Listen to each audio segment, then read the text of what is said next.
Hello, I'm Richard Ridge for Broadway World. The final musical of a season is opening, so start spreading the news. It is New York, New York, and we're here to celebrate with the company. It is opening night. How do you both feel tonight? Scared to death. Still? Yeah, of course. Yes, of course. Are you scared? I'm a little nervous. I'm not scared. I'm nervous, but I'm excited. I'm more excited than nervous. That's for sure. And let's talk about Fred Ebb for a moment. How proud Freddie would be tonight if he was here for this opening.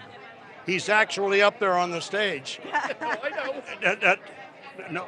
No, Fred is really here. I don't believe in stuff like this, but I think he's really here because he wouldn't, for 1 second, let us do this without it. I know. I mean, we channeled Fred the entire time we were in rehearsal. We were channeling him. So he's up there with us every night.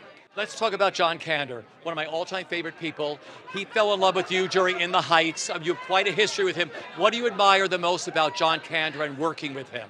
He's the nicest, most modest guy. The secret to how do you keep writing Broadway shows when you're 96 years old is you stay curious and you stay interested. When I sat down with him for the first time off-Broadway in the Heights, I was 27 years old, and all he wanted to do was ask me questions about the process. And if I were just here as his friend supporting his new show, I'd be thrilled. The fact that I get to write with him is a thrill beyond imagining. What's it like writing with him? He writes really fast, right? He writes so fast. And my job is to keep up. And boy, is it exciting to be asked to keep up with John Kander and just to write as fast as he's writing. Because his famous quote is like, I go to the piano, my hands know what to do. And I'm just trying to meet him every step of the way, and it's a joy. And it teaches you not to judge what you're writing, because you just gotta go. Yeah. He's going, so you're gonna go. Yeah. You look stunning. It is opening night. How do you feel?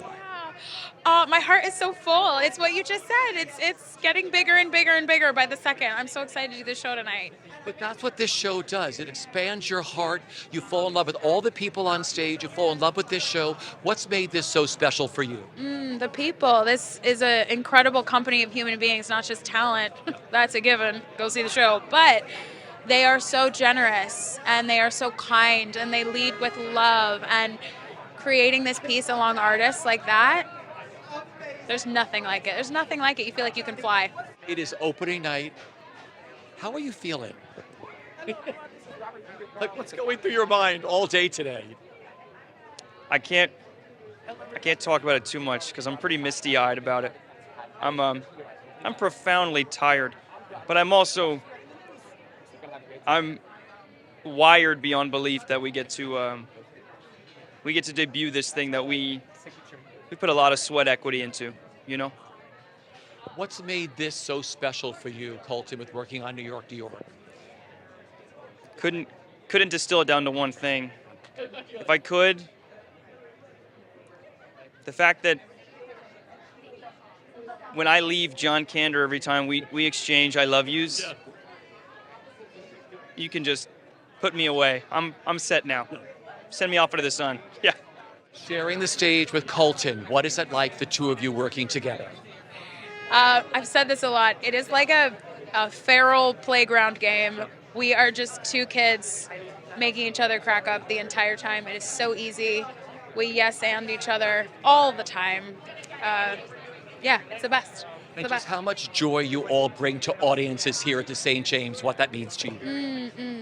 I think we all need a lot of joy right now. Yep. It's been a hard couple of years. There's been a lot of grief and loss. And so to fill audiences with that resurgence of hope, there's nothing like it. Beautiful. I'm so excited. I have my mom here. I have my girlfriend. I've got my friends here. It's going to be a beautiful, beautiful love letter to New York City kind of night. Oh, I'm back, baby. I'm back. It's been a while, but it also feels like it. I just left. It's hard to explain this feeling. It kind of catches up on you. You're creating a show. We started a couple of months ago, but you're always just so focused on all the little details that it takes, to put on a show. But I just can't believe we're here tonight already, opening night. I feel so excited. In Spanish, con mucha emoción. But so honored to just be here with this team to be able to share it with my family, it's a dream come true. What's made this so special for you with working on New York, New York? It's made it special because it's an honest, true immigrant story with a lot of heart and with a lot of respect. And I think getting to see that on a Broadway stage is so important for my Latina community, for the immigrant community as well. I have to say, the fact that I get to represent my culture on stage, my character speaks primarily in Spanish in the show, and I am of Cuban descent. Both of my parents are Cuban, and I play a Cuban mother. So the fact that I get to be the one that honors all of that on a big Broadway stage in this big, beautiful musical it's very special to me. What's made this so special for you? The people involved with the show. I mean, the casts are some of my dearest friends already. The creative team are legends that I could have never imagined working with my entire life. And here I am at my Broadway debut, 25 years old, working with these people that I've loved since I was a child. It's a dream come true. What's made this so special for you? I mean, it's the parallels between the 40s and today. Like, what it means to be an artist in New York City that hasn't changed much in terms of how you get there. So it's just nice to revel in the parallels from the 40s and now. How much fun are you having in this show? It's the time of my life. It's the time of my life. This is my 4th Broadway show with Susan Stroman. I've done 2 moving motion pictures as well. This is outstanding. I am celebrating New York. I'm celebrating us being back. This show is for everyone. I'm so thrilled. I'm excited. I'm in my hometown on a beautiful night celebrating the opening of New York, New York. I can't imagine a place I want to be more. I have to say this is such a culmination of so much just passion and storytelling and relationships and things that we've done in our lives and things that we learned from Fred and things that John has brought to life for us that it's such a gift. It's such a gift, and we're so ready to bring it to the city.